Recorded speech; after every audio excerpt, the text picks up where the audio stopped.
जळगाव जिल्ह्यातील चाळीसगावमधून विधान परिषद निवडणुकीसंदर्भात एक मोठी राजकीय घडामोड समोर आली आहे।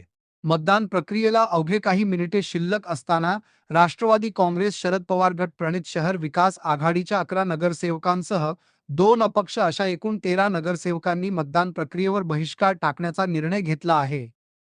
या अनपेक्षित निर्णयामुळे जिल्ह्याच्या राजकीय वर्तुळात मोठी खळबळ उडाली असून निवडणुकीच्या पारदर्शकतेवर प्रश्नचिन्ह उपस्थित करण्यात आले आहे।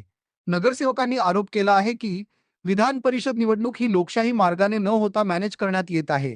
याच निषेधार्थ त्यांनी मतदान प्रक्रियेपासून दूर राहण्याचा निर्णय घेतल्याचे सांगितले आहे। मतदानाच्या अत्यंत महत्त्वाच्या टप्प्यावर घेतलेल्या या भूमिकेमुळे निवडणुकीच्या राजकारणाला नवे वळण मिळाले असून याचे पडसाद पुढील राजकीय घडामोडींवर उमटण्याची शक्यता व्यक्त केली जात आहे।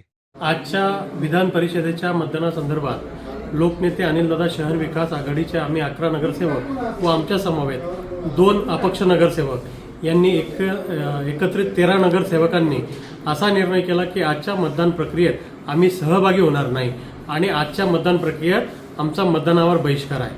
त्याचं मूळ कारण असं आहे की ज्या पद्धतीने लोकशाही पद्धतीने मतदान प्रक्रिया झाली पाहिजे अशी न होता वेगवेगळ्या प्रकारे काही उमेदवारांवर दबाव टाकून वेगळ्या पद्धतीने त्यांच्यावर हे करून मॅनेज करून एक प्रकारे ही मॅनेज प्रक्रिया यांनी याच्या मतदान प्रक्रिया केलेली आहे आणि यात मोठ्या प्रमाणात घोडेबाजार सुद्धा झालेला आहे आणि अशा मॅनेज प्रक्रियेमध्ये मतदान करणं आम्हाला योग्य नाही। म्हणून लोकशाही प्रक्रियेने हे मतदान न झाल्याने आम्ही यावर बहिष्कार केला।